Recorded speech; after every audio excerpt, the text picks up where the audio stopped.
মসজিদের মাইকে আজান দিতে না পারে, আমরা এটা তীব্র নিন্দা ও প্রতিবাদ জানাই। শুভেন্দু অধিকারী কসাই মোদির কোন দাদাগিরি চলবে না, এটা আল্লাহ তাআলার হুকুম। যদি ভারত মুসলমানদের সাথে যুদ্ধ করতে চায়, ইনশাআল্লাহ আমরা যুদ্ধ করার জন্য তৈরি আছি। যদি আমাদের গরু কুরবানি বন্ধ হয়, তো তাদের ছাগল কুরবানি বন্ধ করতে হবে। আমরা যদি মসজিদের মাইকে আজান দিতে না পারি, তারা তাদের মন্দিরে কোনো মাইকের শব্দ ব্যবহার করতে পারবে না। সারা বিশ্বের মুসলমানরা যদি একত্রিত হয়, এই ভারত তাদের থুতুর সাথে ভেসে যাবে। এবার বিজেপি আসার ফলে মুসলমানদের বাড়িঘর তো ভাঙচুর করতেছে, সাথে সাথে মসজিদও ভাঙচুর করতেছে।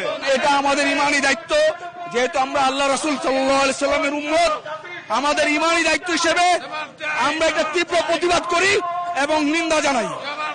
যদি ভারত মুসলমানদের সাথে যুদ্ধ করতে চায়, ইনশাআল্লাহ আমরা যুদ্ধ করার জন্য তৈরি আছি। আমরা এক আল্লাহু আকবার ধ্বনি দিব। আপনারা বঙ্গোপসাগর পার হইয়া, ভারত সাগর পার হইয়া প্রশান্ত মহাসাগরিয়া পড়বেন। এই জন্য আমাদের সকলের দাবি, মুসলমান যারা আছেন তারা এক হন এবং হিন্দুদের বিরুদ্ধে আমরা প্রতিবাদ জানাচ্ছি। অনতিবিলম্বে যদি মোদী সরকার এই আমাদের মুসলমানদের উপর আগ্রাসন অত্যাচার বন্ধ না করে, আমরা ভারত অভিমুখে সংঘর্ষ করবো ইনশাআল্লাহ। যদি আমাদের গরু কুরবানি বন্ধ হয়, তো তাদের ছাগল কুরবানি বন্ধ করতে হবে। আমরা যদি মসজিদের মাইকে আজান দিতে না পারি, তারা তাদের মন্দিরে কোনো মাইকের শব্দ ব্যবহার করতে পারবে না। তারা তাদের ধর্ম পালন করুক, আমাদের তো কিছু নাই। কিন্তু তারা যদি বাধা দেয়, তাহলে তো এখানে তো লড়াই হবে। আমরা জিহাদ চাই, জিহাদ করে বাঁচতে চাই। আমরা তো আজকে এলাকা ভিত্তিক কর্মসূচি দিছি, পরবর্তী যদি বন্ধ না হয়, তাহলে আমরা ইন্ডিয়ার এম্বাসি ঘেরাও করব।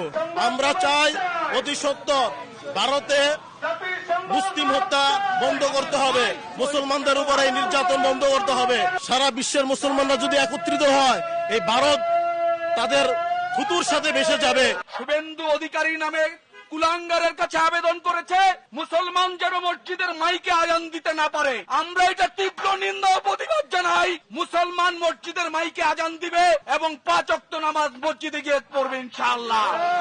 এখানে শুভেন্দু অধিকারী কসাই মোদির কোন দাদাগিরি চলবে না, এটা আল্লাহ তাআলার হুকুম। আল্লাহ পাক যে হুকুম আমাদের উপর ফরজ করেছে, সেই ফরজ হুকুম পালনের জন্য ইনশাআল্লাহ আমরা জীবন দিয়ে দিব।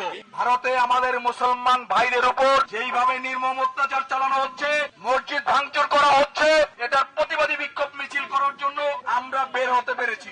যখন কোন মুসলমানের উপর আক্রমণ হবে, অপর মুসলমান দেশের যারা ভাই বোন আছে তারা এই ব্যথায় ব্যথিত হবে এবং তারা তাদের সামর্থ্য অনুযায়ী এটার প্রতিবাদ করবে।